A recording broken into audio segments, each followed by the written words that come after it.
Good evening, I'm Katie Cook. Governor Andy Beshear provided updated COVID-19 numbers for Kentucky today. 117 new cases were announced, bringing the total number of confirmed cases in the state to 13,750. The governor also announced 2 new deaths. 526 Kentuckians have now lost their lives to the virus, and 3,530 people have recovered. For more information on COVID-19 in Eastern Kentucky, you can go to our website, WYMT.com. But we have an update on cases confirmed here in Eastern Kentucky over the weekend. The Knox County Health Department confirmed the 15th case of COVID-19 in the county yesterday evening. Bell and Harlan counties also confirmed cases yesterday. And today, the Pike County Health Department confirmed 9 new cases of COVID-19 over the weekend. The county is up to 68 cases. In Knott County, the Kentucky River District Health Department confirmed the county's 6th case. The patient is a 35-year-old man. And today, both Whitley and Floyd counties confirmed an additional COVID-19 case as well. One Clay County church decided to cancel in-person services due to increased COVID-19 numbers in the area. WYMT's Dakota Makris talked with church leaders and has more on the decision. Pulling in one by one, returning to the Clay County Community Center parking lot. Actually, we're supposed to go to our church and be inside in our fellowship hall at tables, separated. The past 2 Sundays, Oh, victory in Jesus, my Savior. Manchester Baptist Church had services on the front lawn. Some chairs separated in specific positions so that people could social distance, and everybody was wearing masks when they were out there, and we just wanted to get closer to the church. Because of increased cases of COVID-19 in the county, the church decided the parking lot would be safer. This is much more accommodating. We're happy. We wish we were all together. We can't be right now, and so we're just going to make the best of it. Thankful church members can still connect. We also want to share the gospel, and so through technology, we've been able to do that through our Facebook Live, through our website, through the local television station. Keeping every church member safe. The range of vulnerability, and so we just want to do everything we can to protect them. Hoping soon they can worship inside the church together. In Clay County, Dakota Makris, WYMT Mountain News. And the church said it plans to continue with the parking lot services until the end of July. COVID-19 numbers in Kentucky seem to have leveled off, but other places are not as lucky. Cases are spiking along the southern coast where people are enjoying family vacations. One doctor, Ryan Stanton, says it is okay to travel, but there are still risks to leaving home, and many people are ignoring health protocols. We're seeing a lot of people who aren't doing masks, who aren't social distancing, who are basically acting like business as usual, and that's just asking for an issue when it comes to COVID.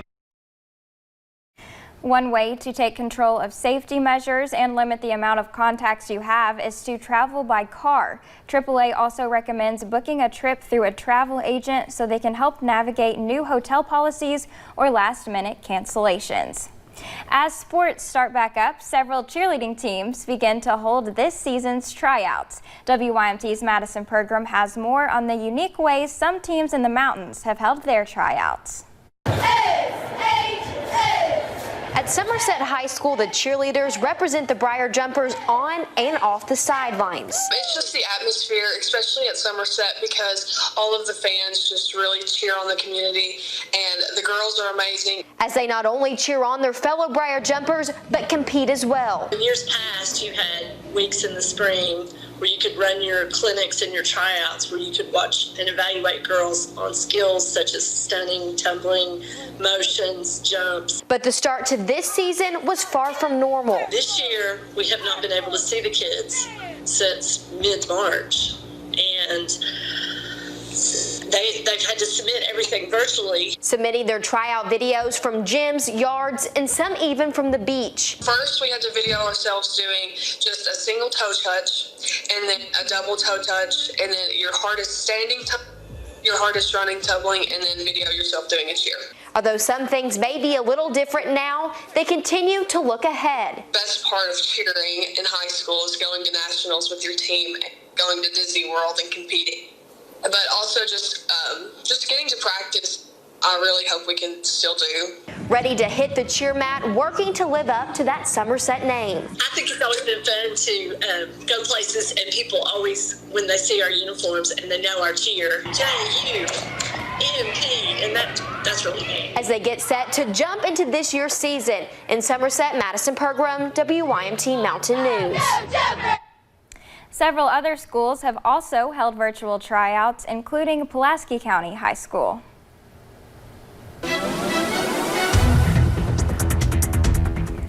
Well, we're still seeing some showers in the area, but conditions have calmed down quite a bit since earlier this evening. If you take a look at Interstate 75 up towards Mount Vernon, I mean, you can see roads still a little bit on the wet side from those showers they saw earlier, but overall looking a whole lot better because we did see quite a few thunderstorms roll across our region earlier this afternoon and evening. Now, though, these showers just looking a little bit lighter, but we are still seeing quite a few of them. They've now kind of moved from the western portion of our region into the middle and central parts of our region, especially near that Kentucky River area. So we are going to be continuing to see these push through as we head into those overnight hours. But temperatures are on the cooler side. Those rain showers did cool us down a little bit. Temperatures anywhere from those upper 60s to lower 70s tonight. And we are just going to continue to see those cool down, even getting into those mid 60s for overnight lows. Katie? All right. Thank you, Brooke. For about 1 month now, protesters have been out in downtown Lexington nearly every night protesting against police brutality and asking for more accountability. Many nights they make their way to the Lexington police station to show police they aren't backing down. This morning, an entirely different group was gathered in front of the police headquarters, and Krista Frost shows us how this group is sending messages of support to police. They're just really the silent majority, and we just want them to know that we're here and we're behind them.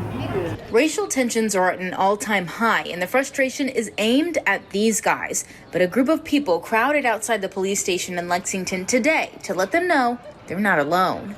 Just to make sure that the guys and the girls that are still working here know that people care about them and support them, and because it is a tough time. This is when morale gets challenged the most in a police department. Police departments across the nation are facing pressure to change drastically because of police brutality. And the people out here today aren't talking controversy, but they do say every police department is drastically different. Police department cultures vary 10 minutes from one another. They vary 100 miles from each other.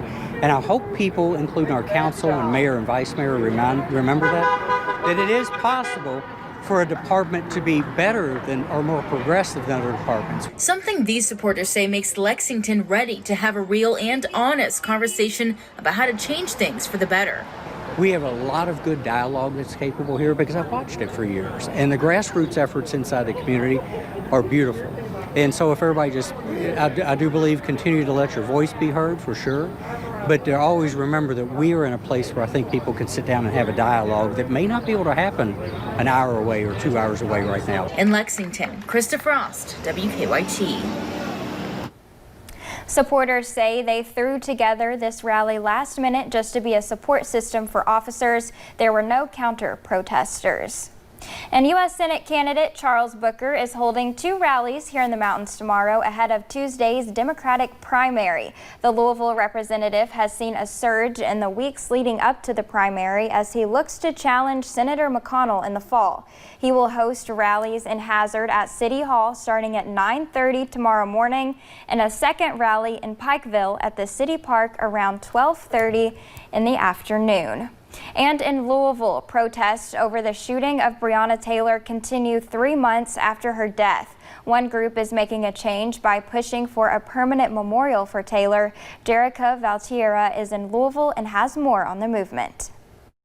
The bikers revved up their engine, made the long trek here to show their support for Brianna Taylor and her family, all for a purpose of bringing a memorial in Brianna Taylor's name to life. Amazing. The world is changing. I mean, it's a beautiful thing. It's still a lot of work to be done, though. It's just the beginning. With the help of a biker brigade, Tamika Palmer, Game Changers, and Mayor Fisher have been working to turn this makeshift memorial in the center of Jefferson Square Park into a permanent one. Mayor Fisher says he's open to the idea of having a place of healing within the city, but where exactly still isn't clear. We want the effort kind of driven home to the public about how we want to create this space as Brianna Taylor Fountain Circle. Simple as that. Christopher Tueck says before any memorial is set in stone, the Attorney General and FBI investigations have to be completed.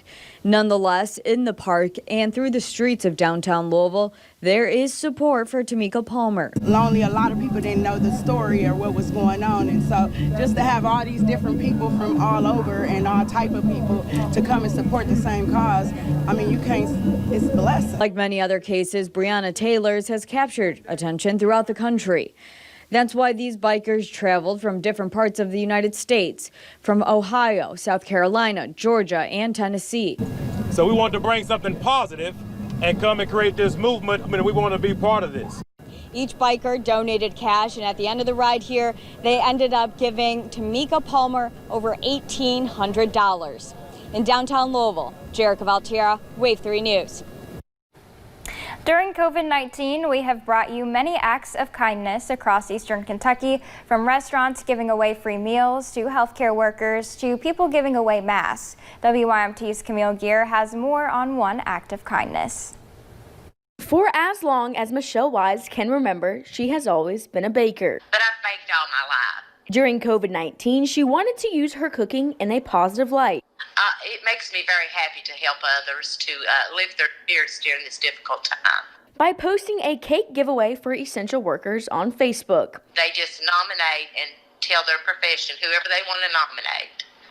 And we randomly put them on a wheel and spin it, and whoever it lands on that week gets the cake. Giving away 10 cakes in 10 weeks. Whatever the profession was that they got that week, like if it was a nurse, a doctor, garbage truck, or whatever, I tried to design the cake around their profession. Giving back to those that give so much every day. They were very overwhelmed. People were very appreciative of it. Camille Gear, WIMT, Mountain News. Michelle says since she started the giveaway, there have been more than 1,000 entries. Coming up on Mountain News Weekend Edition, Virginia's 5th Congressional District may have a new representation on Capitol Hill next year. And the storms may have passed, but we're still going to see a few showers tonight. I'll provide details on that coming up.